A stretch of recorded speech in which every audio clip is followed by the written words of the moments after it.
Dawa Nuna, Dawa Nunawel. I acknowledge Ngunnawal people as the traditional custodians of the land on which we gather and recognise any other people or families with connection to the ACT or surrounding region. I respect their continuing culture and their contribution they make to the life of this city and this region. I also acknowledge and welcome other Aboriginal or Torres Strait Islanders who may be with us this afternoon or watching online. My name is Paul Singer and I'm the Governor-General's Official Secretary. And as this badge signifies with its cross quills, I'm also the Secretary for the Order of Australia, the council which makes recommendations to the Governor-General, who is both the Chancellor of the Order and the Principal Companion of the Order. And I'm also the Secretary of the Australian Bravery Decorations Council, the body which makes recommendations to the Governor-General for bravery awards. Before we start the ceremony this afternoon, I'd like to acknowledge among our distinguished guests, General Angus Campbell, Chief of Defence Force, Vice Admiral David Johnson, Vice Chief of Defence Force, Rear Admiral Stephen Hughes, representing the Chief of Navy, and indeed the Chief of Navy himself, who's a recipient, Vice Admiral Mark Hammond, Lieutenant General Simon Stewart, Chief of Army, Dr. Shubo Banerjee, representing the Commissioner of the Australian Public Service Commission, Mr. Paul Flynn, representing the ACT Fire and Rescue, and Ms. Elizabeth Scrivener, representing the Order of Australia Association. Welcome all. The Australian Honours System provides a wonderful mechanism through which we as a nation can recognise ordinary people who do extraordinary things. Since its inception in 1975, almost 400,000 people have been recognised for their meritorious, bravery, military or national service. And the Order of Australia is the principal means of recognising outstanding service. And it's important to note that nominations come from all parts of the community. Anyone can nominate. Today is a special day, not only for the recipients, but also for their friends, their families and their community. It's a day when we celebrate a diverse range of impressive achievement and service. And my colleagues and I here at Government House are privileged to play a small part in the recognition and celebration of that service. And we look forward to making this afternoon an occasion you'll recall with pride for a long time to come. Shortly, I'll invite you to stand for the arrival of Her Excellencies the Governor-General and Mrs Hurley, and then please remain standing and join in the singing of the first verse of the Australian National Anthem. The investiture will then begin and proceed in the orders listed in your program. After I read their names and citations, the recipients will enter from the doorway on my right, and after they've been invested by the Governor-General, they'll return via the central aisle to take up their seats at the back of the room. And it's at this point you might like to show your appreciation with a short applause. At the conclusion of the ceremony, the Governor-General will say a few words, and then I'll invite recipients to join with Her Excellencies out on the state entrance stairs for an official photo. After the photo, we'll invite recipients and their guests to join with Her Excellencies in the dining room or out in the lakeside terrace where refreshments will be served. So ladies and gentlemen, boys and girls, please relax and enjoy this very special occasion. Ladies and gentlemen, would you please stand if you're able for the arrival of Her Excellencies the Governor-General of the Commonwealth of Australia and Mrs Hurley, and for the singing of the Australian National Anthem.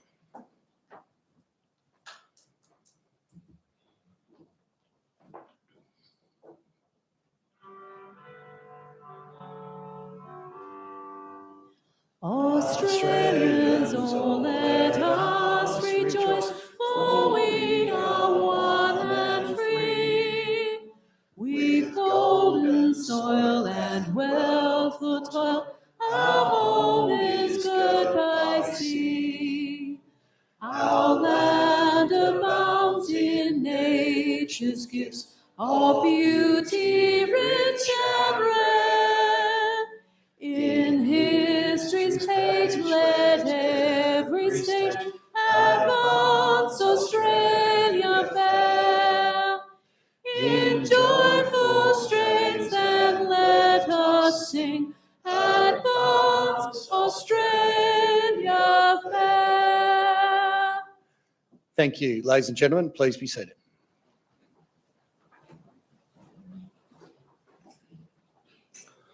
Could I add my and Linda's warm welcome to you to Government House at Yarralumla this afternoon for a special day in the life of our recipients, their families, and indeed our nation. Could I also join in with the acknowledgement of country of the Ngunnawal people and others, people with family connections to the region. If you're a Canberran, you know how beautiful this part of the country is. And the Magi down south, the Brindabellas, the Murrumbidgee, the Molonglo, we're blessed with nature's beauty, and we thank the Ngunnawal and other families for looking after it for us for generation after generation. And just be mindful at the moment of our responsibility to the younger generation of Indigenous children, whose future is critical to the future of this country. Our purpose today is to celebrate significant contributions to community, to the nation, and indeed internationally on behalf of Australia, our recipients today. If you're first time at a ceremony like this, you'll notice there's a bit of pomp and ceremony about it. The military's all done up in their finest. The gardener's been working very hard all week, and it's an important day in the life of our community here. But please, relax and enjoy the occasion. I know you've been told that a few times, but you are allowed to breathe. People tend to hold their breath for a while and enjoy this occasion. This is a real celebration of some of the best of Australia. We're going to acknowledge today people from a wide variety of professional fields, both in the military division and the general division, for their contributions. There's enormous diversity of contributions to Australia. And within each of those, as they come through the door here, I see some common characteristics. There's some selflessness there, a real selflessness, a desire to serve community. There's ability to hard work. There's that real stickability, I suppose is the word, to stay with a project, stay with an issue, to see it through. There's a really important qualities. Linda and I are privileged to see that every day, actually, as we travel around Australia. And it gives me enormous optimism for our country. There's another trait that you'll see and hear is that I would say 100% of the people who come through that door or another government houses will say, I don't do it for the medal. I do it because it's important. I do it because I want to. I do it because I see there's a need. My message to the recipients today is that's a very lovely characteristic of Australians. But I'm giving you permission to boast today. Not brag, but boast, because your country is proud of you, and you should reflect that back to us. The Order of Australia began in 1975 when we ended the imperial awards in Australia. Well, that process has died out. I think our system of recognition has perhaps one characteristic, if not unique, it's not often seen in others, and that it is a bottom-up system. So what do I mean by that? Ours is not a system where elites in Canberra or our other capital cities look around and say, Bill, Bob or Jenny or Joe is doing a great job, I'm going to give them a medal. Everyone who comes through to be recognised in the general division has been nominated by a fellow Australian. Someone who has looked at work, what's happening in their community, and said, that is meritorious, I think it should be recognised. I want you to bear that in mind as you watch the ceremony, because I'm going to issue some homework when I can give my concluding remarks. Could I particularly address the families that are here today? I know how this works, and I'm very sincerely grateful for your contribution to every recipient's efforts over many, many years, I'm sure. This is as much a celebration of you, your commitment, your achievements, your support as it is for our recipients, and we're very grateful, and I say that on behalf of your fellow Australians. To our recipients again, enjoy the occasion today. It's a day to celebrate. Australia says thank you. And we look forward, Linda and I, to meeting as many as we can, hopefully all of you, before you leave, and celebrating this day with you. And on that note, I'll now begin the formal ceremony. Thank you.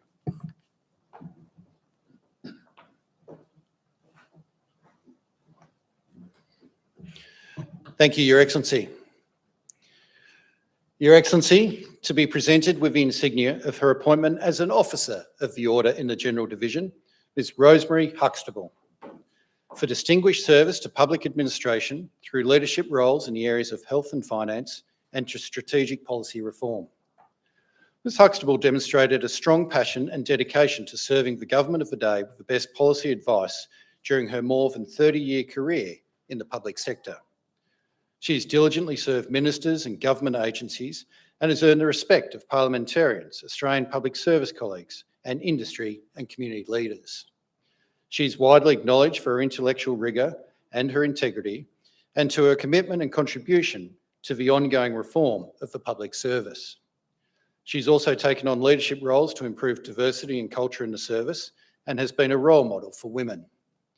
Ms Huxtable represents the highest qualities of a public servant. She's worked with all political parties with the utmost integrity and has strived to ensure the best possible outcomes for the Australian community. Ms Rosemary Huxtable, appointed an Officer of the Order.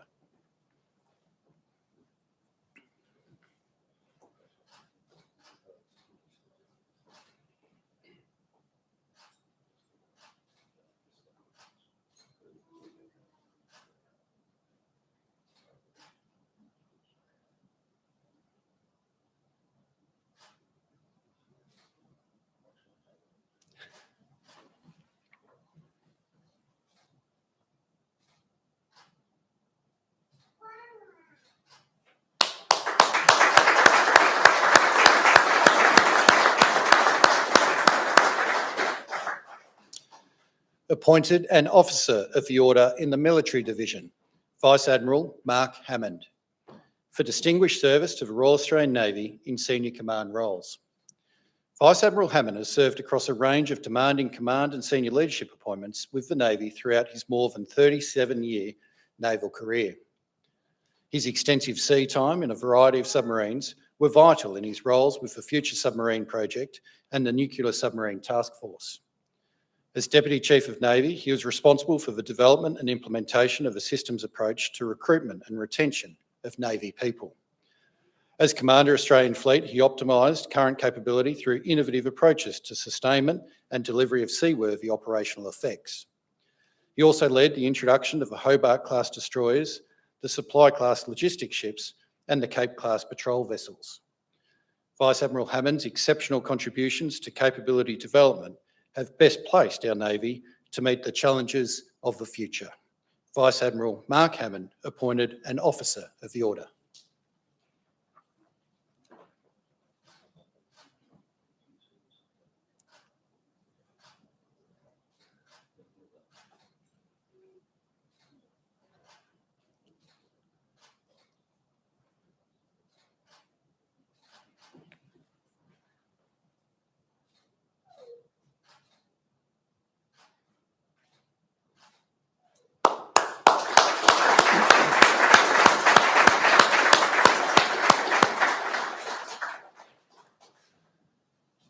Appointed an Officer of the Order in the Military Division, Lieutenant General Natasha Fox, for distinguished service to the Australian Defence Force People Capability as Head People Capability and Deputy Chief of Army.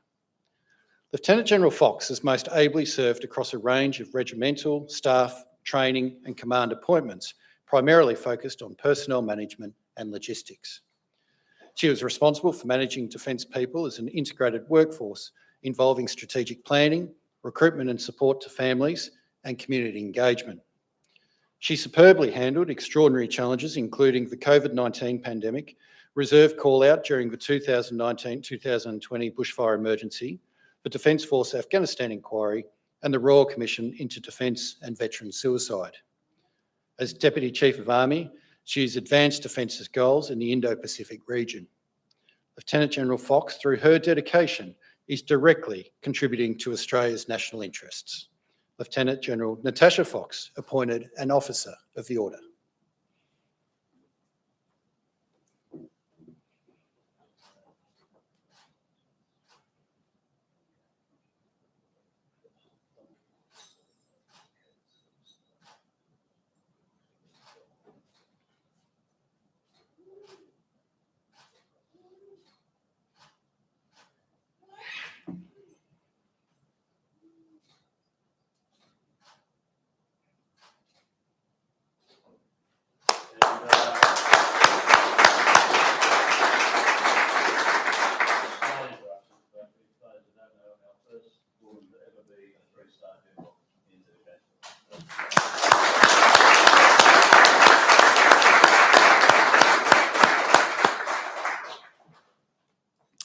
appointed a member of the Order in the General Division, Mr. Peter Strong, for significant service to the small business sector and to the community.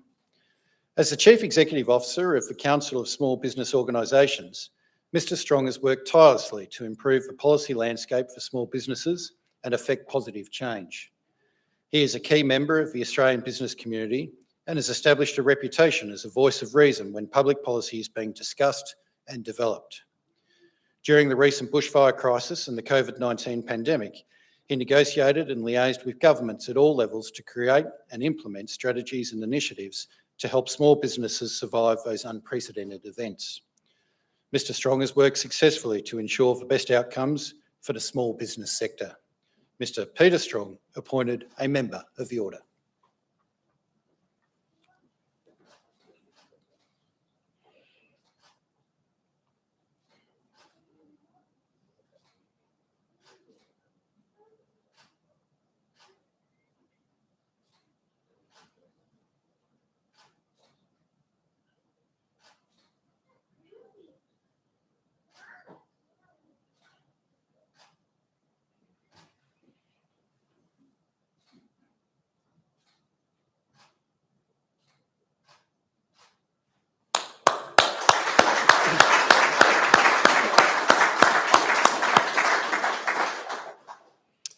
Appointed a member of the Order in the Military Division, Brigadier Ashley Collingburn, for exceptional performance of duty as Director Sensitive and Strategic Issues Management Army, Commander 1st Brigade, and as the Global Interest Branch Head, Department of the Prime Minister and Cabinet. Brigadier Collingburn has had substantive improvements in command support, force modernisation and interoperability within the Australian Defence Force and its partners and allies. He's developed highly effective solutions to Army's most serious and sensitive issues, and his consultative and collaborative approach has enabled productive working relationships with a wide range of stakeholders. He's provided accurate and well-considered advice to ministers and senior decision makers and has supported the government to deliver national-level outcomes. Brigadier Collingburn's efforts have been vital to our Army remaining a trusted, credible and capable institution that is a security partner of choice in our near region. Brigadier Ashley Collingburn, appointed a member of the Order.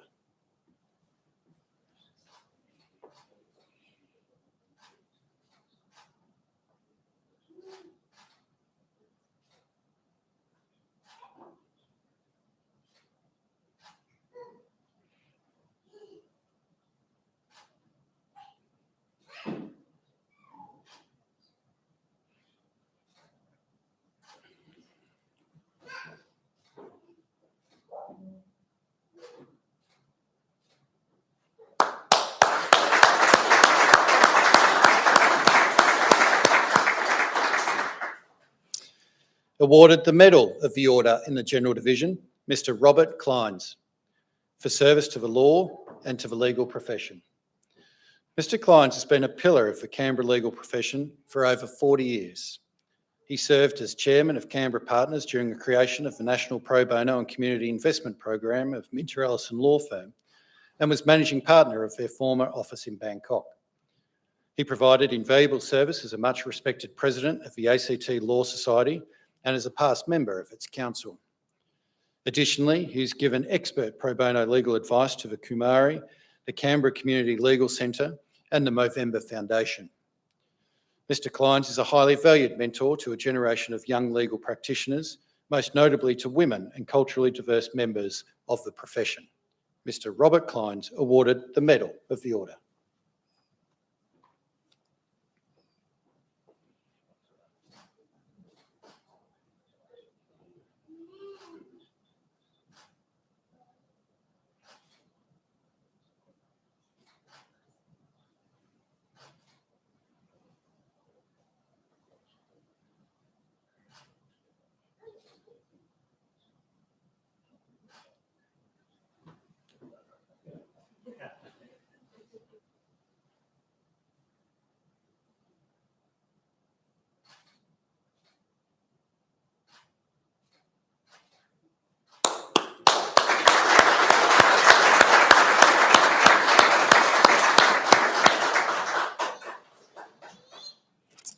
We move now to the Conspicuous Service Decorations. Awarded the Conspicuous Service Medal, Lieutenant Fiona Nguyen, for meritorious achievement in the field of aviation capability development. Lieutenant Nguyen has been integral to creating a fleet air arm that embraces remotely piloted aircraft. She's been pivotal in the development of the operational concepts to transform the way naval aviation acquires, employs and deploys this type of aircraft in support of a modern Navy. Inspired by a desire to have the fleet air arm employing disruptive technologies in a rapidly deteriorating strategic environment, she brought a fresh perspective to successfully implement innovative solutions. Lieutenant Nguyen's achievements have directly contributed to the acceleration of Navy's remotely piloted aircraft capability. Lieutenant Fiona Nguyen, awarded the Conspicuous Service Medal.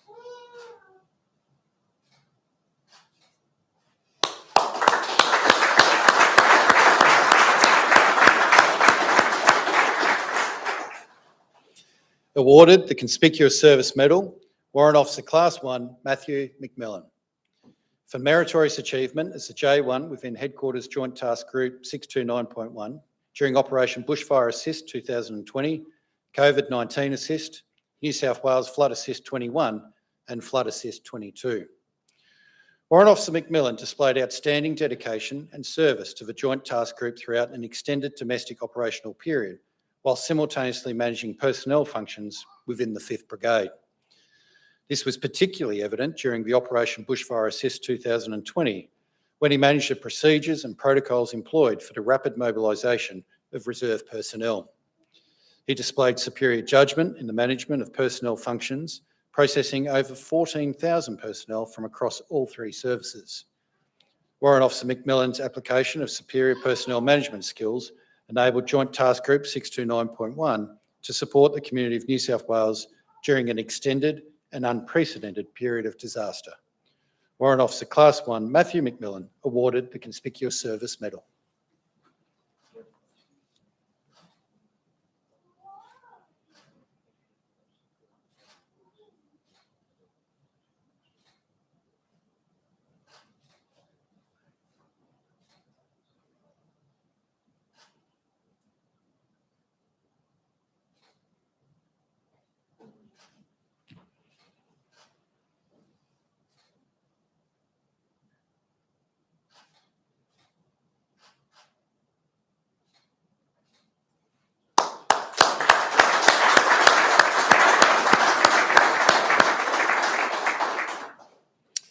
Awarded the Conspicuous Service Medal, Sergeant Lachlan Robinson, the meritorious achievement in the development of a Foundation Warfighting and Leadership Aid memoir for Land Forces. Sergeant Robinson, while instructing at the School of Infantry, identified the need for soldiers in the field environment to access official advice and guidance in support of objectives. He began to compile and share a small handbook of key resources to assist in instruction and small team leadership. The first iteration of the Combatant's Mate was issued to all soldiers undertaking initial employment training in 2017, significantly enhancing their fighting and survivability skills. Sergeant Robinson's initiative will have a widespread and positive impact across the Army for generations of soldiers to come. Sergeant Lachlan Robinson, awarded the Conspicuous Service Medal.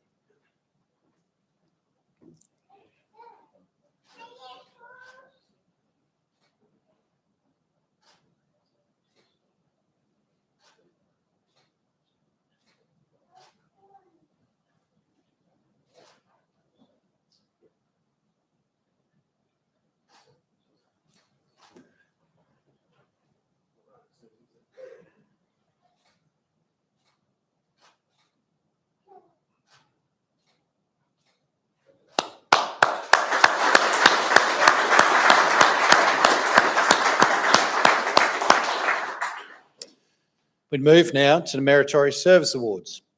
Awarded the Public Service Medal, Mr. Duck Ho, for outstanding public service in providing data extraction for reporting during the COVID-19 pandemic.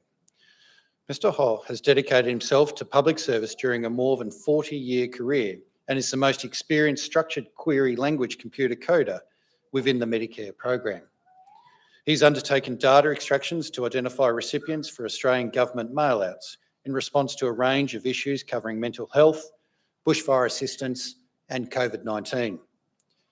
The mail-outs have resulted in more than 3 million Australians receiving a letter from the government advising them of services and assistance available to them in difficult times. Mr. Ho has displayed a level of dedication that is above and beyond the normal duties of a public service employee, most notably during the COVID-19 pandemic. Mr. Duck Ho awarded the Public Service Medal.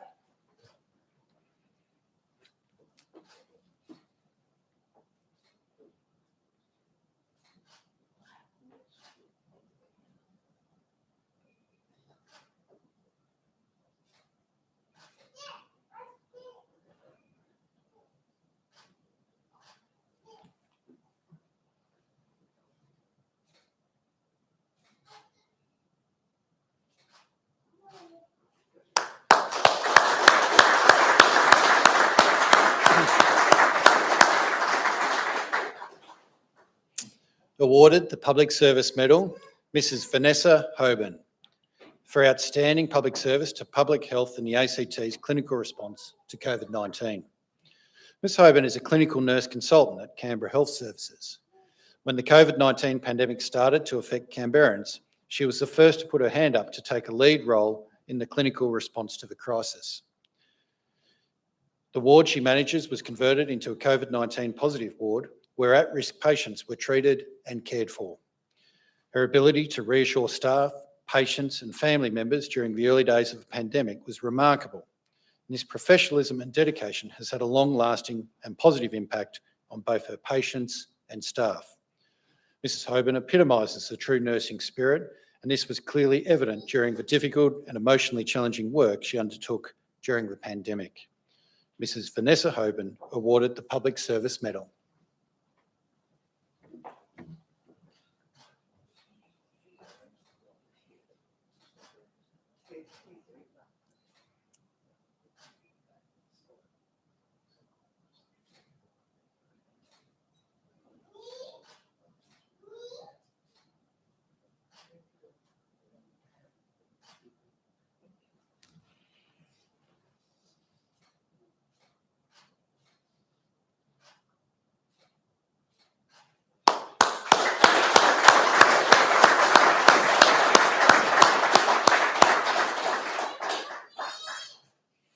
Awarded the Public Service Medal, Ms. Virginia Leach, for outstanding public service in developing the business case for rehabilitation of the former Rumjungle uranium mine.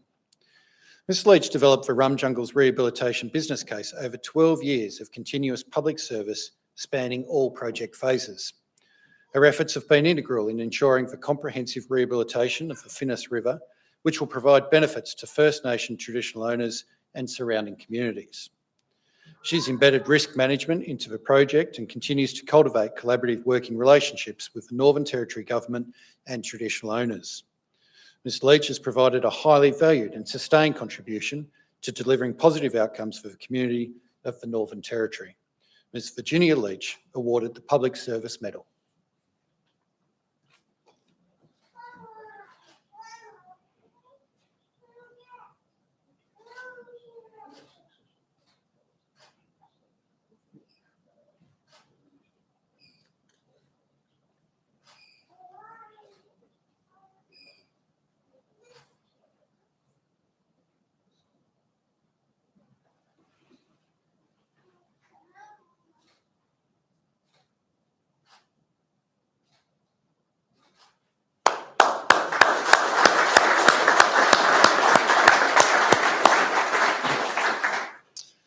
Awarded the Public Service Medal, Mr. Robert Ryan, for outstanding public service through excellence in Aboriginal and Torres Strait Islander policy development and engagement. Mr. Ryan's service has been of the highest standard throughout his career, most notably to Aboriginal and Torres Strait Islander people in areas such as housing, self-determination, and through supporting the co-design of the Indigenous voice. His ability to build and maintain partnerships with communities across Australia has ensured First Nations voices are at the heart of government decision-making. He successfully held 115 face-to-face community consultation sessions around Australia, with over 9,400 people attending, and that allowed for greater community input and understanding of the proposed Indigenous voice model. Mr. Ryan has elevated the role of the National Indigenous Australians Agency and has made a notable contribution to reconciliation and truth-telling with First Nations people. Mr. Robert Ryan awarded the Public Service Medal.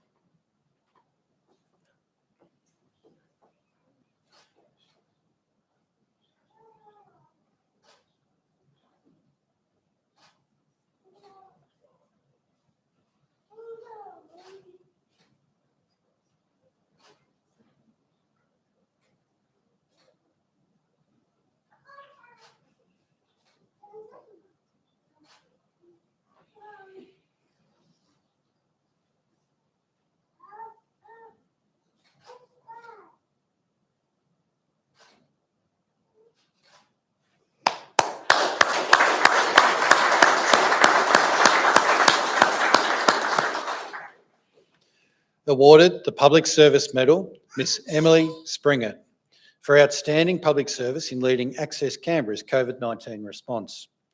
Ms. Springett displayed highest levels of commitment during the COVID-19 pandemic in her role as an Executive Branch Manager at Access Canberra. During this time, she was tasked with ensuring that Access Canberra was able to rapidly implement, create and modify operating and service delivery arrangements to meet the quickly evolving situation and the ACT government's public health measures. She worked diligently to ensure the organisation's workforce remained engaged, that the community understood service changes and compliance activities, and that reporting and governance were sound. Ms. Springett operated selflessly and with the utmost dedication to ensure that the needs of the ACT government and all Canberrans were met during this challenging time. Ms. Emily Springett awarded the Public Service Medal.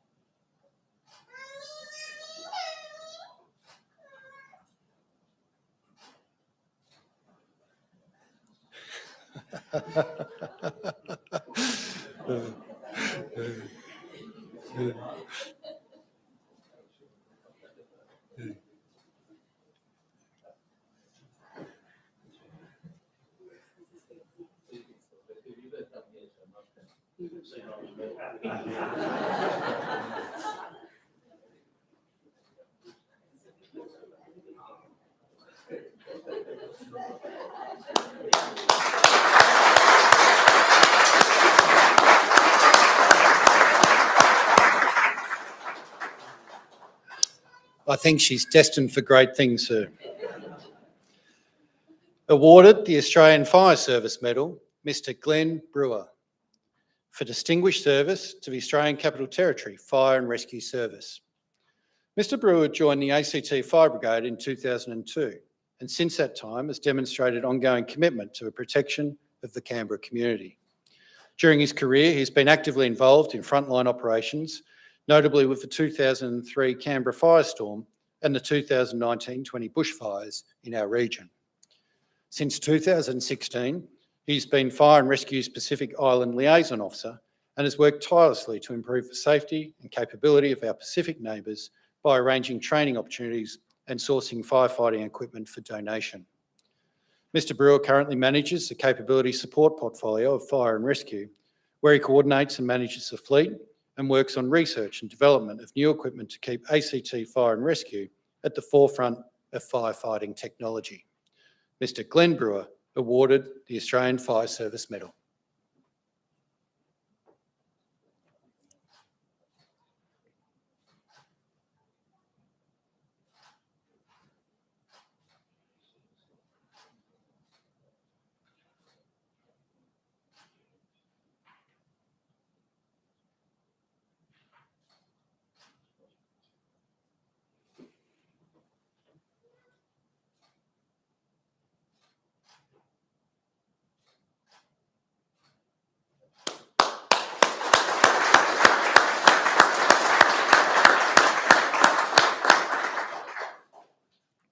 awarded the Australian Fire Service Medal, Mr. Anthony Hill, for distinguished service to the Australian Capital Territory Rural Fire Service. Mr. Hill is currently the senior firefighter with Rivers Volunteer Bushfire Brigade since transferring to the ACT Rural Fire Service in 1991.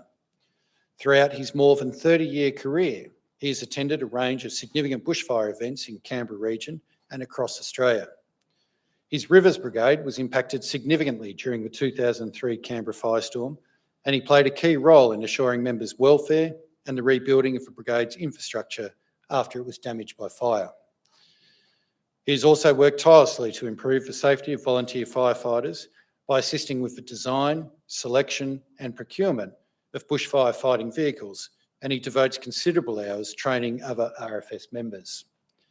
Mr. Hill can be considered an extraordinary volunteer, and we are indebted to him for his service. Mr. Anthony Hill awarded the Australian Fire Service Medal.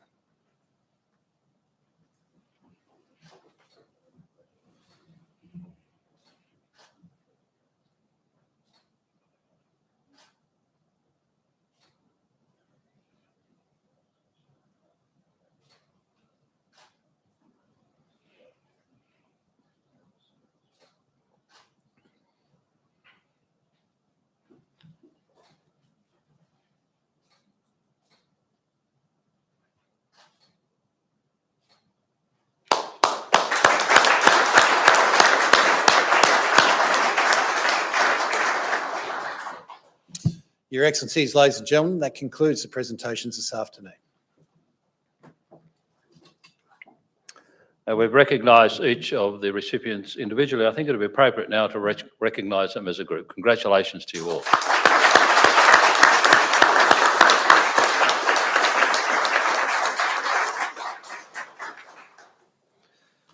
So,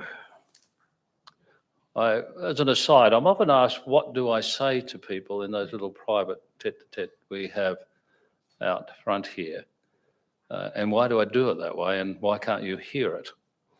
Well, in the entire process, from nomination to today, that is the only private time I have with each recipient. So I'm selfish. And I use it as my opportunity just to give my impression of what their work has done for us as Australians and as the community. They may divulge that, up to them. But I do thank them all for, in summary, I've said to a few of them, just a great big heart they have for community that shows through their contributions. Now to your homework. You've seen a range of community or the General Division awards today, a small sample, admittedly, this afternoon. But the point from that is, you know people who are doing similar work in your community. You know people out there who deserve to at least be considered for recognition in our honours and award system. So your homework is to go home, think about that and nominate those people. I will mark the homework, or my successor will mark the homework when that person comes through that door, perhaps in a year or two's time. That's what I ask you to do. When you're doing that, a couple of things I'd ask you to bear in mind. Over the last two lists of recipients, we've reached parity in gender, pretty much 50-50 for the first time ever. That has been through sustained work, and we intend to keep at that level through systematic changes or systemic changes to the way we do business. We are still underrepresented in Indigenous members of our community and in the multicultural community. And again, we've got work underway with those communities to improve in those areas. But you can assist if people from those communities are doing well and you think they should be recognised, please nominate. Paul will explain how to do that in a moment. Again, could I return to families and just simply say again, thank you very much for what you've contributed. None of the recipients today could do this without family support. Very much your day as well. And again, a final congratulations to our recipients. Thank you. As I've said earlier on, I think I'm an optimist for Australia. I see this quality of people every day of the year.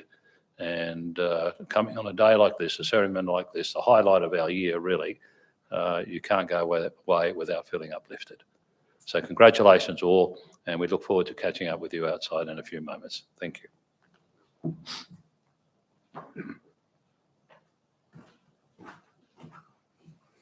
Thank you, Your Excellency. Well, ladies and gentlemen, boys and girls, to assist with the homework that the Governor-General has said, I do encourage you to access the online nomination form, which is available on the Governor-General's website at www.gg.gov.au. As the Governor-General has indicated, it is a relatively straightforward process, and we look forward to welcoming those that have been successful through that process back here to an investiture such as this in the future. I now invite the recipients to join with Her Excellencies on the state entrance stairs for an official photo, and for recipients to head through to the dining room and out onto the lakeside terrace where refreshments will be served. Would you please stand for the departure of Her Excellencies, the Governor-General and Mrs Hurley.